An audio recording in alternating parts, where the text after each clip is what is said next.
loans.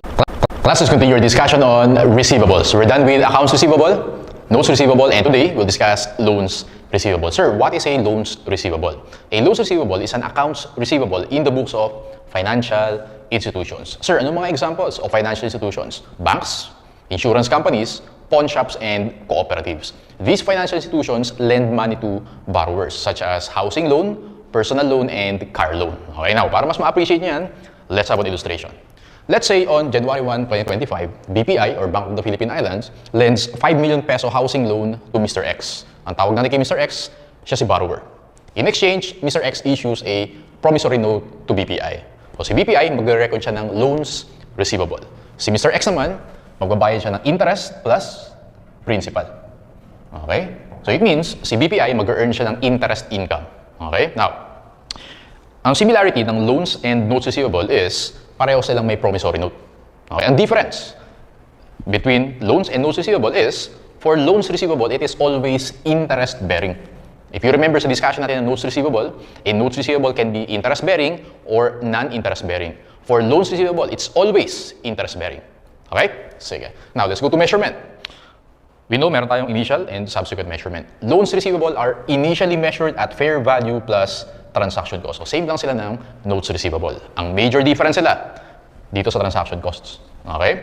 Because if you remember sa discussion natin ng notes receivable, sinabi ko doon na for notes receivable, usually zero transaction costs. Pero for loans receivable, laging merong transaction cost. Okay? Remember that. Yun yung big difference. Ulitin ko.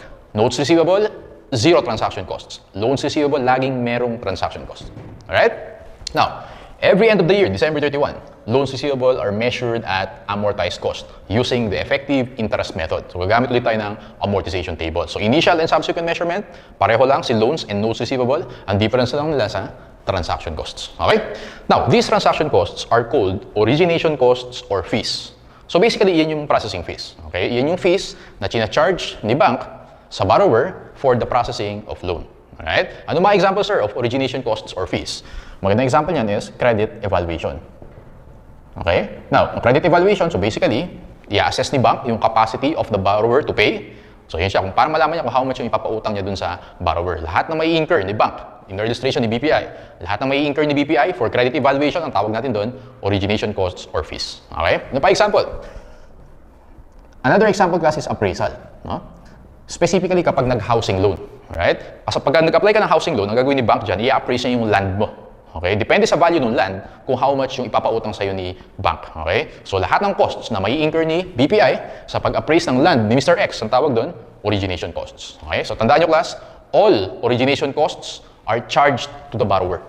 Lahat yan, si borrower ang nag-shoulder. Okay? Remember that important concept yan. Now, sir, how do we account or what is the accounting for origination cost? Tatandaan mo to. Tignan mo muna class, if the origination costs are received or incurred. Sir, ano difference ng received or incurred? Pag sinabing origination costs received, okay? Ibig sabihin class, deducted in advance na yan, deducted from loan proceeds. Okay? For example, for credit evaluation and appraisal, for example lang, 100,000 yung naggastos ni BPI. Ngayon, ang pwedeng gawin ni BPI, i-deduct na agad niya yun sa loan na 5 million. So, si Mr. X, instead na ang marireceive niya is 5 million, ang marireceive na lang niya is 4.9 million. Ang tawag doon class, origination costs received. Pag receive, bayad na yan. Already paid. Bakit? Kasi dineduct na yan sa loan proceeds. Okay? Ang opposite niyan is origination cost incurred. Ito naman yung mga origination cost na hindi pa deducted from loan proceeds. Okay? Now, origination cost incurred may be direct and indirect. Alright? Now, kapag indirect, automatic yan plus i-charge mo yan sa expense. Okay? Expense immediately yan. Okay? Ngayon, kapag direct naman, mako-collect yan ni bank from the borrower by charging higher interest rate. Okay? So instead of, let's say, instead na 8% lang ang i-charge ni BPI kay Mr. X, ang gagawin niya, i-charge ng 10% kasi may ginastos si BPI na origination cost. Alright? Now, ano yung effect niyan sa loans receivable? Ngayon, ang effect niyang class, balik tayo dun sa receive, since yung origination cost received, nabayaran na yan ni borrower kasi deducted in advance na yan from the loan proceeds, minus yan sa loans receivable. Okay? Kapag incurred naman na direct, mako-collect yan ni bank from the borrower by charging higher interest rate, mako-collect pa lang yan in the future. Therefore, addition yan sa loans receivable.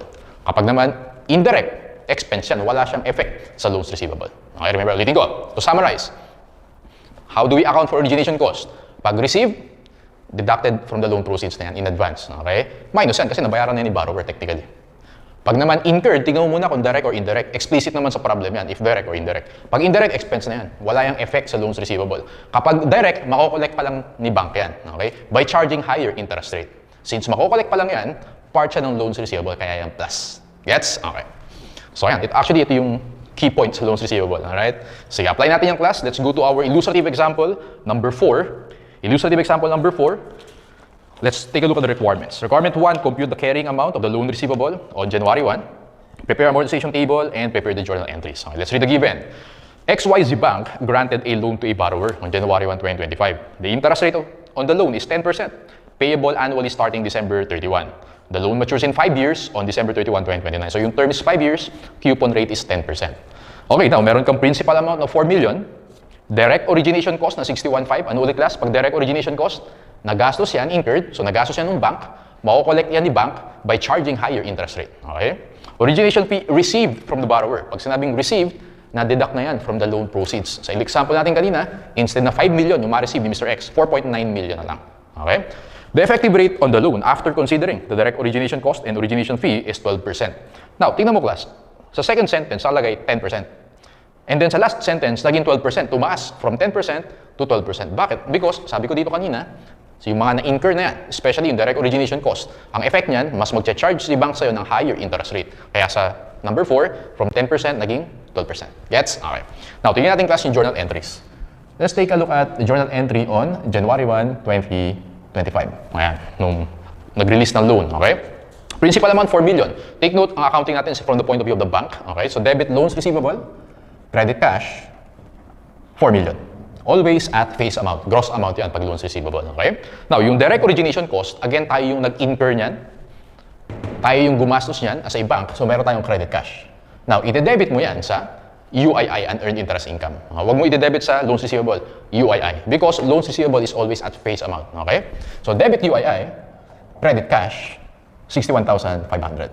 And then yung origination fee received from the borrower, again, nabawas na yan, already paid kasi deducted in advance.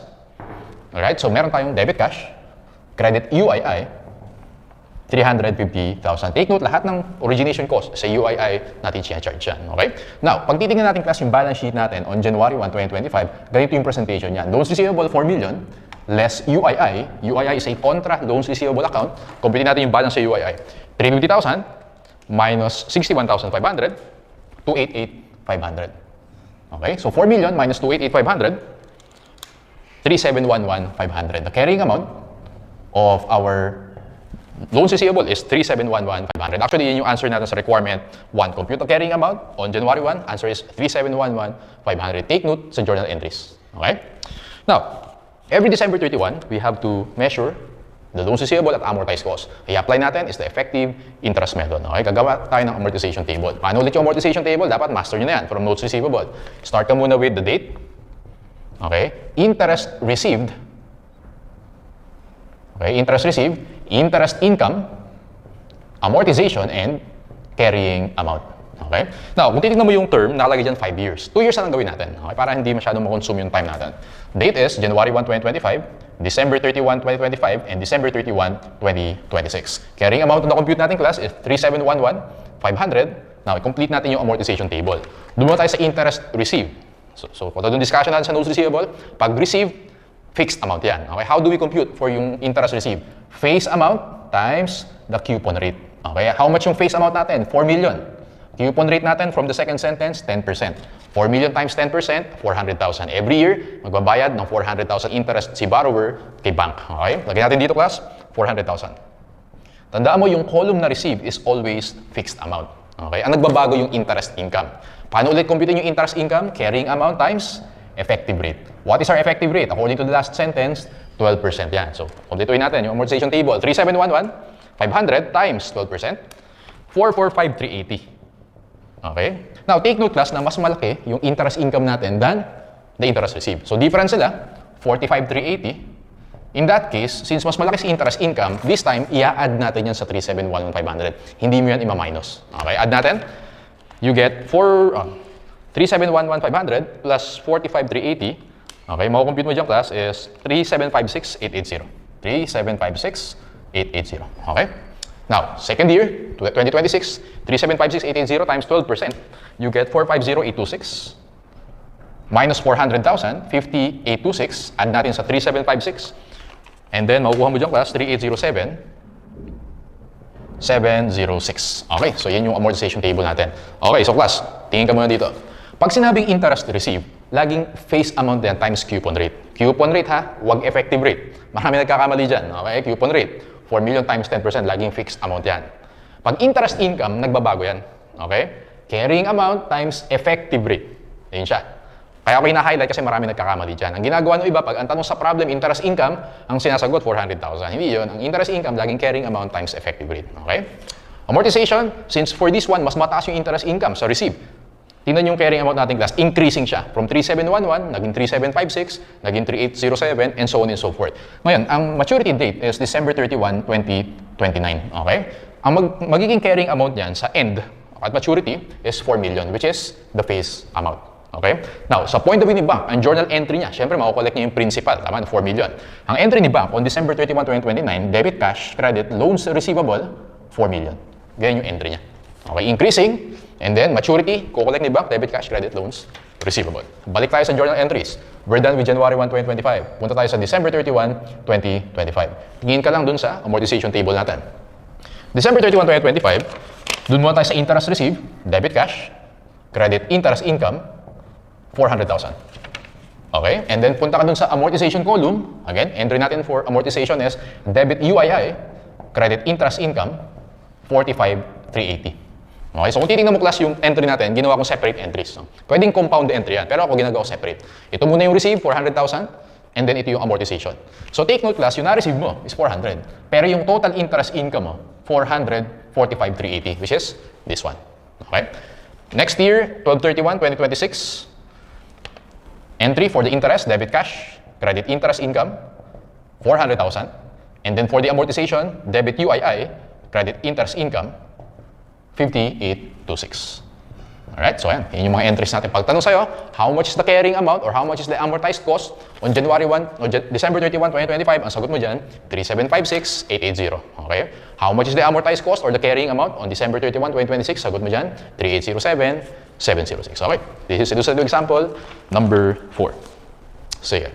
Now, punta tayo dun sa main problem number 2. Main problem number 2. So class, nagja-jump tayo from illustrative example to main problem kasi para mas maganda yung flow ng pagsasagot natin. Okay? Let's go to main problem number 2. For number 2, we have 2 questions. Question 1, the bank, the lender has a carrying amount of, and question 2, X, the borrower, has a carrying amount of what? Now, ang tanong dito, dalawang point of view. Point of view ni bank and point of view ni borrower. Alright? So tingnan natin. Number 2. So question 1, point of view ni bank. Question number 2, point of view ni borrower. Alright, sige. So let's read the given. Erwin Bank grants a 10-year loan to X in the amount of 1.5 million with a stated interest rate of 6%. Yun yung coupon rate. Payments are due monthly and are computed to be 16,650. The bank incurs 40,000 of direct loan origination cost. Encircle mo yung direct. Again, kapag direct, na-incur natin yan and then mag-charge tayo ng higher interest rate. Kapag direct, entry natin, debit UII, credit cash. Tayo yung nagbayad si bank. Pero ma-recover natin yan from higher interest rate. Okay.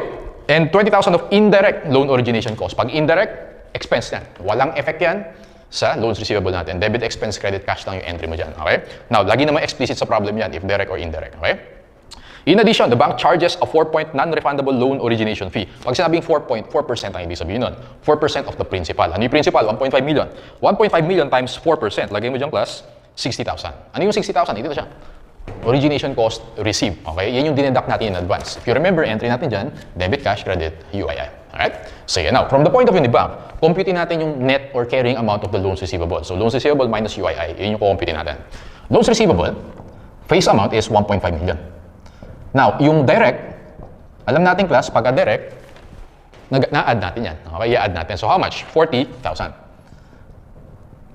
And then yung 60,000 na receive, ibabawas natin yan. So, pag direct, plus, pag receive, minus. So, lagay ko dito class, receive. I-minus natin yung 60,000. Therefore, yung carrying amount of our loans receivable is 1.5 million plus 40,000 minus 60,000. You get 1,480,000, letter B or boy. Take note, walang effect yung expense. Okay, walang effect yun, yung indirect. Okay?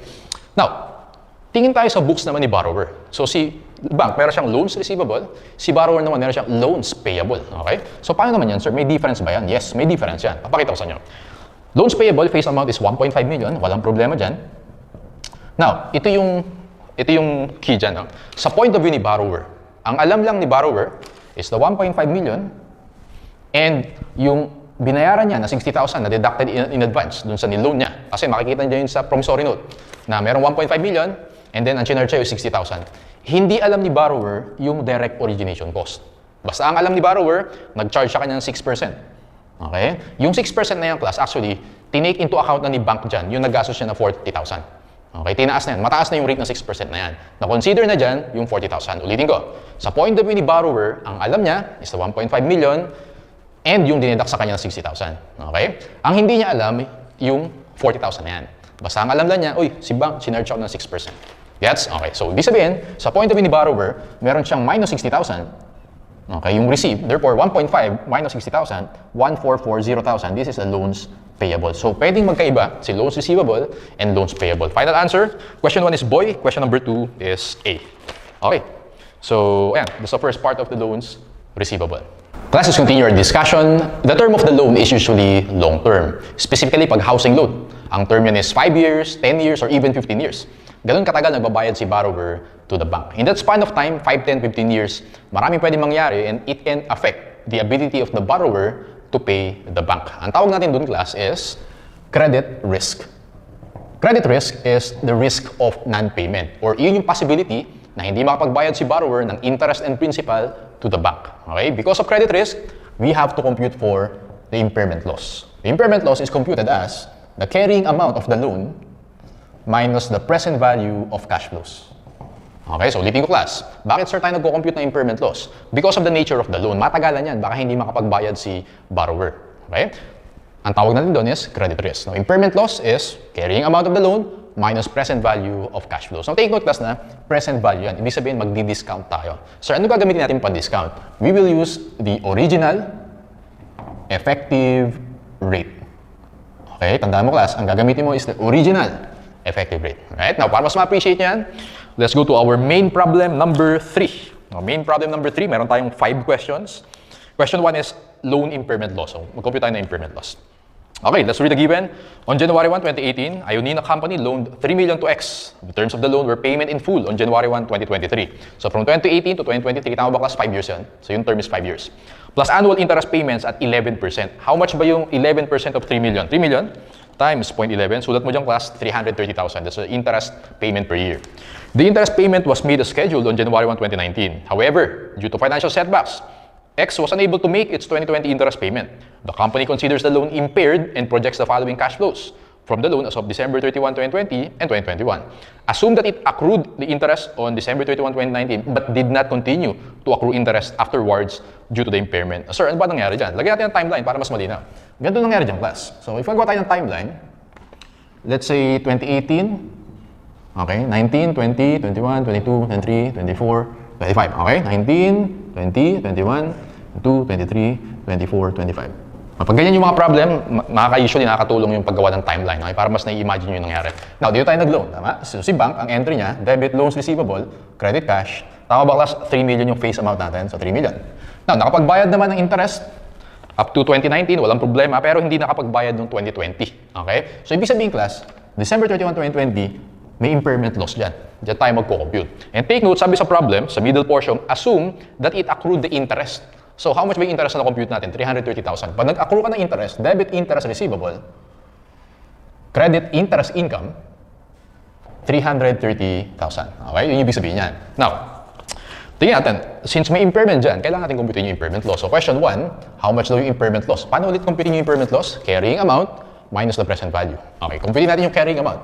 Pag sinabing carrying amount, class, isasama mo dyan yung accrued interest. Okay? So, it means yung carrying amount is your loans receivable na 3 million and the interest receivable of 330. Lagi mong isasama yung accrued interest. Okay? 3 million plus 330, 3,330,000. Alright. Now, okay na tayo dito. Doon naman tayo sa present value of cash flow. So, present value, bibigyan ka usually ng projection, okay, kung how much yung ibabayad sa'yo ni borrower per year. So tingin ka dun sa table class, nakita mo ba yung amount projected as of December 31, 2020? Doon ka muna sa column na yan. As of 2020, ilagay natin class yung marireceive natin. 200,000, 2021, 400,000, 2022, 800,000, 2023, 1.2 million, 2024, and then 400,000 ng 2025. Ayan, yun yung cash flows natin. Since future cash flows yan, kailangan natin i-present value yan. Okay? Tingin ka dun class sa last column, present value at 11%. 11% yun yung original effective rate. Yun yung gagamitin natin pan-discount. Given na yung PB factor, i-apply na lang natin yan.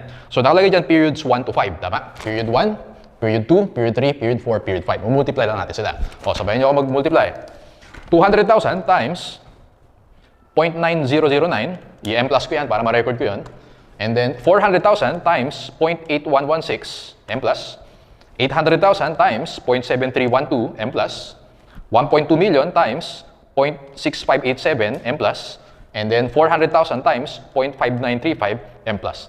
Recall memory, nakuha mo ba yung 2,117,620? Nakuha mo yun? So, yung present value nito class, 2,117,620. Ulitin ko lang ha. Okay, para sure tayo. 200,000 times 0.9009, 400,000 times 0.8116, okay? And then 800,000 times 0.7312, 1.2 million times 0.6587, and then 400,000 times 0.5935. Makompute ko dito, 2,117,620. Yun yung present value of cash flows, 2,117,620. Difference nila class, that is your impairment loss. Okay, compute natin difference. That is 1,212,380. Answer natin class, impairment loss for question number 1 is letter C, 1,212,380. Sir, ano yung journal entry niya? Ganito yung class. Journal entry natin on December 31, 2020, debit impairment loss, 1,212,380, and then tatanggalin mo na yung interest receivable. Okay, usually forgiven na yung interest, hindi na binabayaran yan. Credit interest receivable, 330,000, and then yung balancing figure mo is allowance for impairment. 1,212,380 minus 330,000, allowance for impairment natin class, 882,380. Okay, so yun yung entry natin. Now, yung allowance for impairment kontra loans receivable account yan. Ima-minus mo yan. Okay? Now, sir, paano mo nalaman na forgiven na yung interest receivable? Kasi class, pag inad mo lahat yan, 200 plus 400 plus 800 plus 1.2 plus 400,000, makukuha mo dyan is 3 million. So, ibig sabihin, ang babayaran lang ni borrower is 3 million. Hindi niya nababayaran yung 330,000. Pero usually, mini-mention naman sa problem kung forgiven yung interest or hindi. I think pag silent, pwede natin i-assume na forgiven. And from this, makikita natin, ang total is 3 million, which is equal to the principal. Okay? So, that's for question number 1. Let's go to question number 2. Interest income for 2021, assuming the 200,000 was collected on December 31, 2021.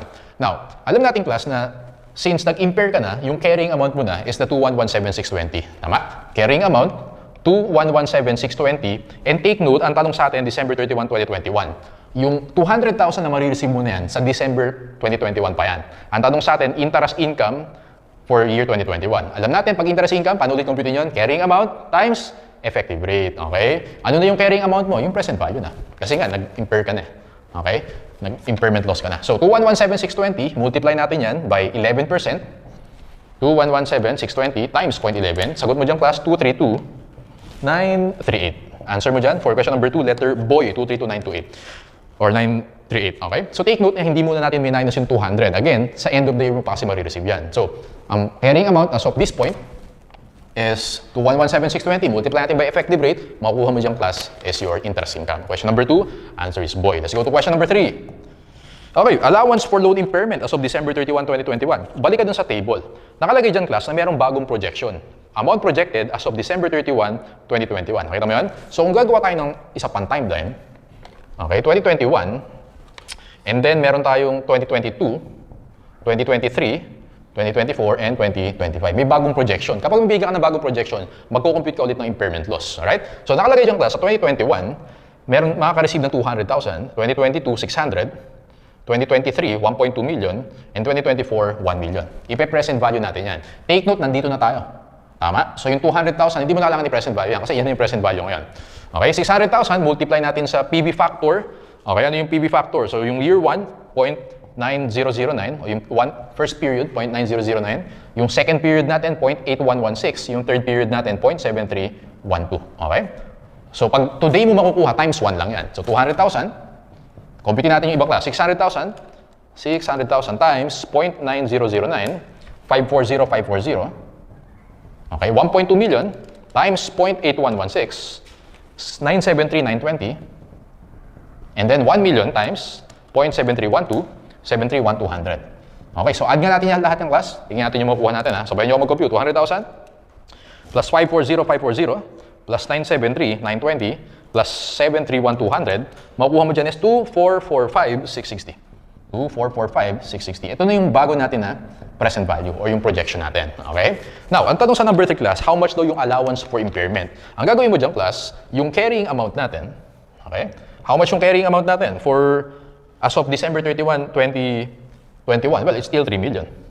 Okay? Kasi hindi pa bayad yung, pag inad mo yan, 200,000 plus 600, 800 plus 1.2, that's 2 million plus 1 million, 3 million. Yun pa rin yung principal natin. Okay? Assuming hindi pa yan collected, no? Ngayon, yung present value natin class is 2445,660.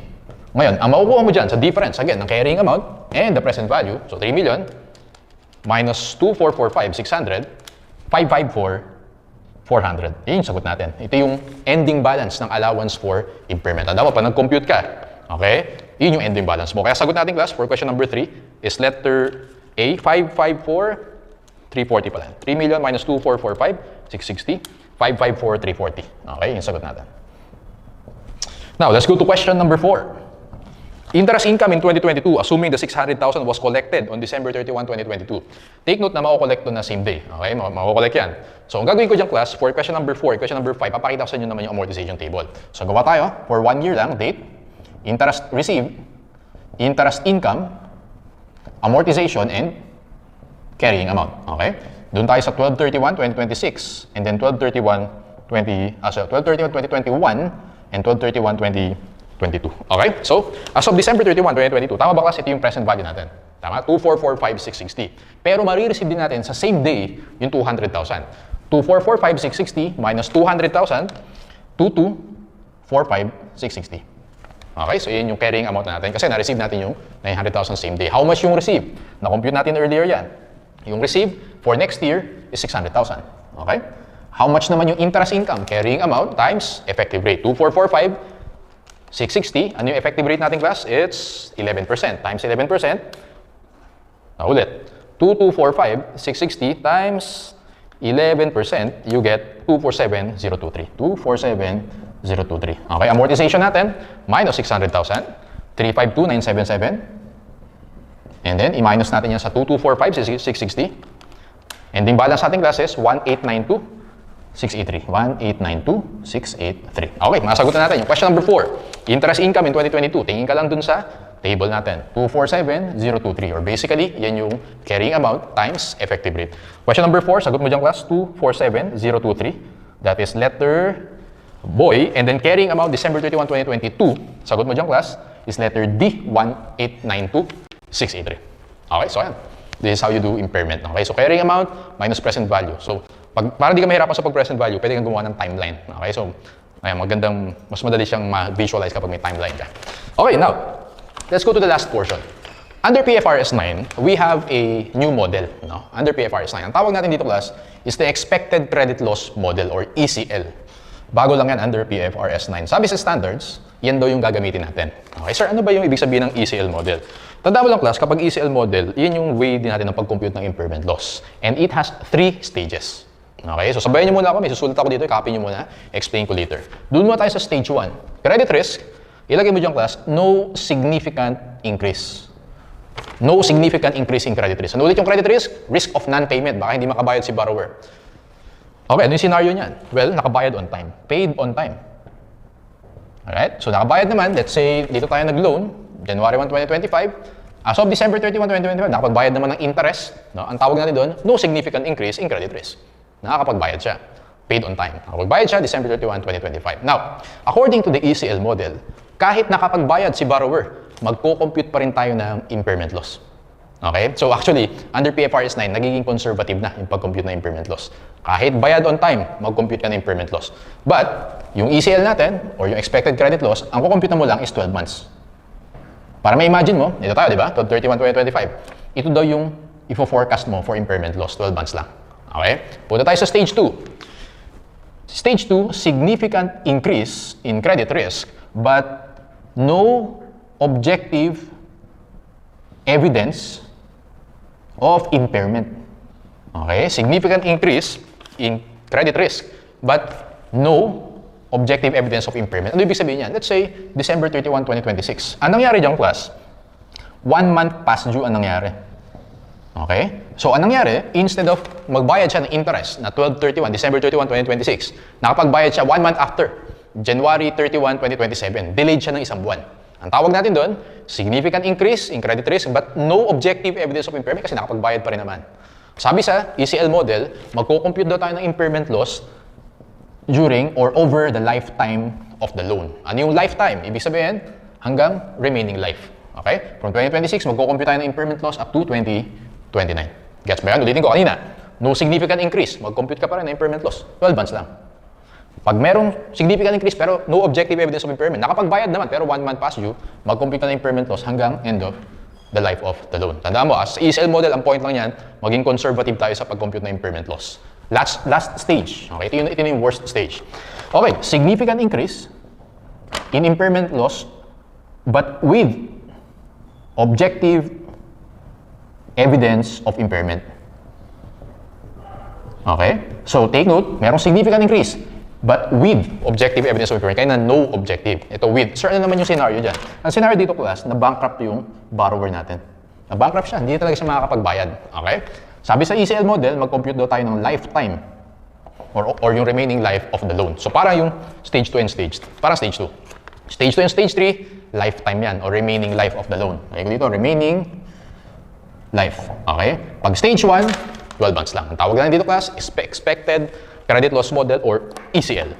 Let's apply the ECL model. Let's go to illustrative example number 5. I think this is our last problem for this topic. If everyone magtanong ng ECL model in the board exam, most likely ito lang itatanong sa inyo. Okay?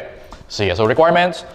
Number 1, prepare the journal entries. And number 2, compute the carrying amount of the loan receivable. Let's read the given. On January 1, 2025, ABC Bank loaned 3 million to a borrower. The contract specified that the loan had a 6-year term and a 9% interest rate. The interest is payable annually every December 31, and the principal amount will be collected on December 31, 2030. Interest is collected for 2025. Take note, nakalagay dun sa last sentence, interest is collected. Ibig sabihin, wala tayong interest receivable. Walang accrued interest. Okay? Now, lagyan natin ang timeline para mas ma-visualize natin. So, this is January 1, 2025. Okay? This is, lagyan natin, December 31, 2025, 26, 27, 28, 29, 30. 26, 27, 28, 29, 30. Okay. 1, 2, 3, 4, 5, 6. Okay. Term is 6 years. Let's go to the second paragraph. On December 31, 2025, right, the bank determined that the loan has a 12-month probability of default of 2% and expected to collect only 90% of the loan. Alright, now, from the last paragraph, for the first paragraph, nakalagay interest is collected. So, na-collect naman. Magpo-fall siya sa stage 1. Okay? Pag stage 1, nakabayad on time. Sabi ko kanina, conservative under ECL model, kahit nakabayad on time, magko-compute tayo ng impairment loss for 12 months. Okay? So, ganito class mag-compute na impairment loss. Lagyan natin dito lahat ng journal entries. Dito yung journal entries. Lagyan natin dito yung requirement 2, carrying amount. And then, dito tayo mag-compute na impairment loss. Okay, impairment loss, December 31, 2025. Siyempre, lagyan muna natin yung carrying amount. Again, carrying amount minus present value lang yan. Carrying amount is 3 million, the face value. Wala tayong accrued interest. Minus natin yung present value. Paano computein yung present value? Ganito yan, class, under the ECL model. 3 million, the principal, multiply by, sabi diyang class, 90% chance lang daw, or probability na makakollect natin yung principal. 3 million or 90% ng principal yung makakollect natin. And then, take note na, ang pinag-uusapan natin diyang class, December 31, 2025. Under stage 1, 12 months lang yung kailangan nating i-project for the impairment loss. So, 2025 to 2026. So, basically, 1 period lang yan. Tingin ka dun sa last paragraph. The present value of 1 at 9% is 0.65 for 5 periods, 0.71 for 4 periods, and 0.77 for 3 periods. As of December 31, 2025, tama ba 6 years yung original term? Okay, nakalipas na yung 1 year. So, ibig sabihin, as of this point, 0.65 yung gagamitin nating PV factor. Okay? Next year, ang gagamitin mong PV factor is 0.71. Next year, ang gagamitin mo is 0.77. Okay? December 31, 2025 tayo. 3 million times 90%, iyan yung future cash flows. I-discount natin, multiply natin by 0.65. Alright? So, compute natin class. 3 million times 90% times 0.65, you get 1,755,000. Yung difference yung class ng carrying amount and 1,755,000, the present value, is 1,245,000. Okay? Now, under the ECL model, hindi pa yan yung impairment loss. I-multiply mo yan by probability of default. According to the second paragraph, may 2% daw chance or yung probability of default. Multiply natin by 2%. This is your impairment loss, 24,900. Okay? This is your impairment loss. Now, kung gagawa tayo ng T account class, ganito yan. T account for allowance for impairment. First year natin, 12/31/2025, na-compute natin dyan ng class, 24,900. Debit impairment loss, credit allowance. December 31, 2025. Okay? Gawa nga tayo ng journal entry. January 1, 2025, nagpa-loan tayo, debit loans receivable, credit cash. Okay, 3 million. And then, nakapagbayad naman ng interest income, sabi dyan, noong 2025. How much ba yung interest income natin per year? 3 million yung face amount, and then yung coupon rate is 9%. 3 million times 9%, 270,000. Debit cash, credit interest income, 270,000. Okay? And then, i-record natin yung impairment loss. So, compute natin is 24,900. Debit impairment loss, credit allowance, 24,900. Okay? So, yun yung entry natin. Paano natin kukumpitin yung carrying amount? Well, as of 2025, yung carrying amount natin, meron tayong loans receivable na 3 million minus allowance na 24,900. The carrying amount is, let's compute, 3 million minus 24,900. You get 2,975,100. Okay? 2,975,100. This is our carrying amount as of 12/31/2025. O, ganun lang. So, tuloy lang natin. Let's go to second paragraph. On December 31, 2026, so ito na tayo. 1 year after, the bank determined that there is a significant increase in the credit risk. Uy, significant increase. But no objective evidence. Okay. Of impairment. Based on the relevant information, the bank concluded that there is a 30% probability of default over the remaining term, lifetime. And it is expected that only 60% of the loan will be collected. Interest is collected for 2026. Same lang, tapos ginawa natin sa 12/31/2025. 12/31/2026, basically, cumulative yung computation natin, kaya yung carrying amount dyan class, 3 million pa rin, ha? Yung principal pa rin yung gagamitin natin. Because cumulative yung computation natin. Let's compute for the present value, 3 million, multiply natin by 60% lang yung ina-expect natin mako-collect. And then, as of 12/31/2026, ang gagamitin mo na PV factor is 0.71. Okay? Times 0.71. Sige nga class, 3 million times 60% times 0.71, you get 1,278,000. 3 million minus 1,278,000, you get 1,722,000. Hindi pa yan yung impairment loss natin. Okay, multiply mo pa yan by probability of default. Sabi dyan sa second paragraph, 30%. 1,722,000 times 0.3, 516,600. Okay? Tandaan mo class, yung compute mo dyan is the ending balance. Kasi cumulative yung computation natin.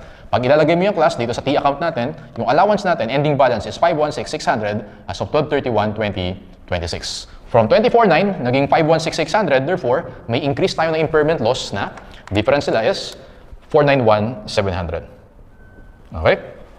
So, 491,700. Journal entry. O, dito naman tayo. Huwag natin i-record yung interest income. Yung impairment loss na lang yung record natin. Okay? So, 2026, impairment loss, debit impairment loss, credit allowance for impairment, 491,700. Okay? So, ayan yung entry natin. How much yung carrying amount as of 2026? Loans receivable na 3 million, minus allowance. Tingin lang tayo sa T account. Again, yung compute natin, yung ending balance, 516,600. Therefore, our carrying amount is 3 million minus 516,600. You get 2,483,400. So, pag tinanong sa'yo, how much the carrying amount as of December 31, 2026? 2,483,400. Last year na. Next paragraph, on December 31, 2027, the borrower was under financial difficulty and the loan was considered impaired. Oh, stage 3 na yan. Na-bankrupt na si borrower. The bank agreed that only 40% will be collected. Interest is collected for 2027. Okay, so last year, 12/31/2027, carrying amount, again, 3 million kasi cumulative yung computation natin. The present value, let's compute, 3 million. Multiply natin by 40% na lang daw yung collect natin sa principal. And as of December 31, 2027, ang PV factor mo dyan is 0.77 times 0.77. Let's compute, 3 million times 0.4 times 0.77. That is 924,000. Okay. 924,000. 3 million minus 924,000, 2,076,000. Okay, ito yung expected credit loss natin. Now, yung probability of default is now 100%. Okay, kasi na-bankrupt na si customer or considered impaired na siya. Therefore, yung ending balance mo dyan is 2,076,000. Ilagay natin yan sa T account natin class, 2,076,000. This is the ending balance as of December 31, 2027. Nag-increase from 516, naging 2,076,000. Difference sila is 1,559,400. 1,559,400. Journal entry natin, 2027. Debit impairment loss, credit allowance for impairment, 1,559,400. Okay, so pag tinanong sa'yo, how much yung impairment loss in 2027? 1,559,400. How much is the carrying amount in 2027? Again, loans receivable, 3 million. Minus yung allowance, which is 2,076,000. Carrying amount natin as of December 31, 2027, 3 million minus 2,076,000, you get 924,000.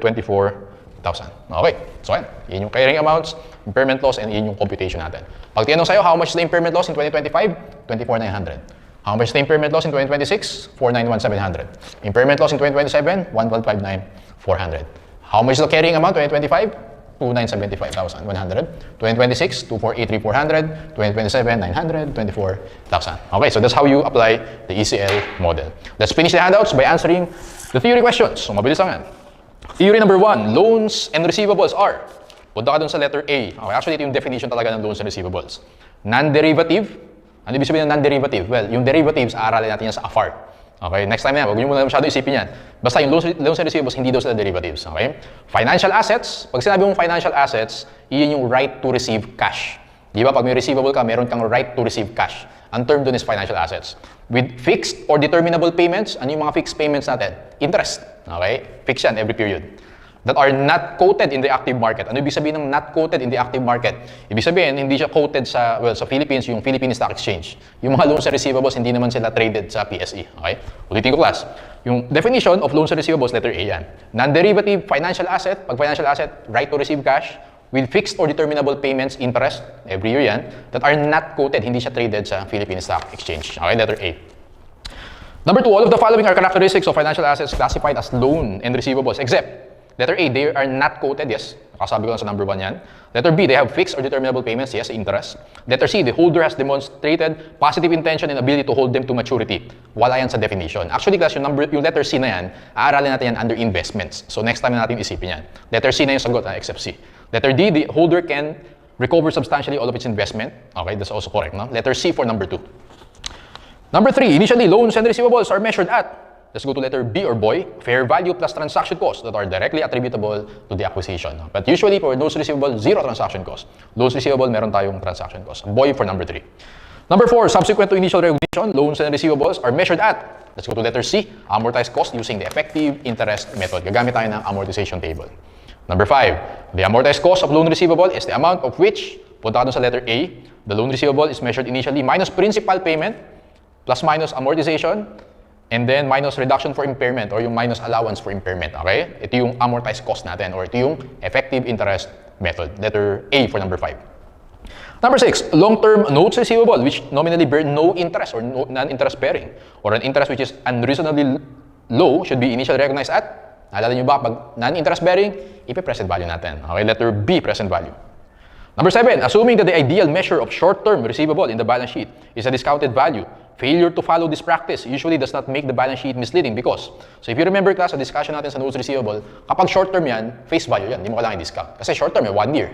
Ang reason doon is letter A, the amount of discount is not material. Pag din-discount mo siya, hindi din ganun kalaki yung difference. So, huwag na natin i-discount. Okay? Letter A for number 7. Number 8, accounting for the interest in a non-interest bearing. Note receivable is an example of letter C, substance over form. Again, there's no such thing as non-interest bearing. Okay? Kasi, kahit non-interest bearing, yan, nag-amortize tayo. If you remember yung entry natin, debit UII, credit interest income. So, meron pa rin tayong interest even if it's non-interest bearing. Letter C, substance over form.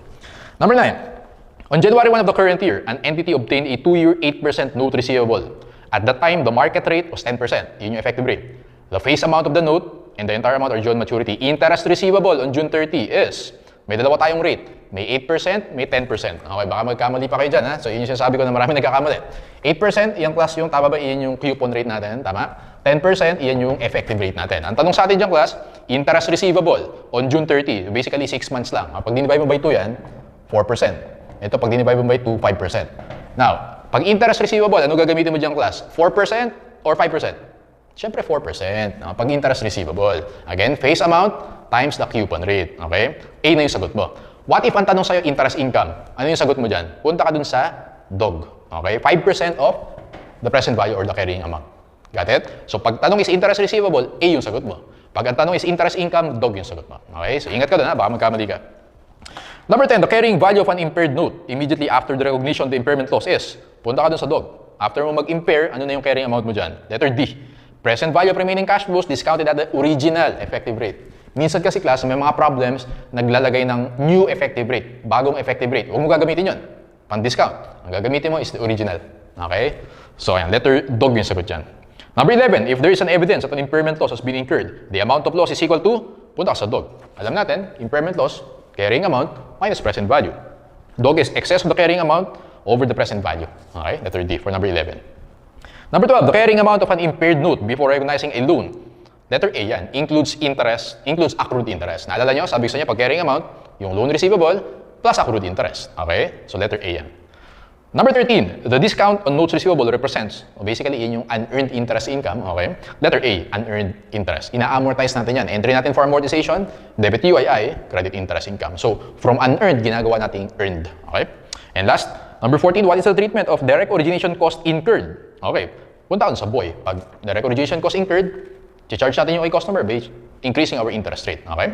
Part of the initial carrying amount of the loans receivables, ipa-plus natin yan, and amortize using the effective interest method. For number 14, the regulation cost incurred, ipa-plus natin sa loans receivable, and amortize using effective interest method, letter B. Okay, that concludes our discussion for loans receivable.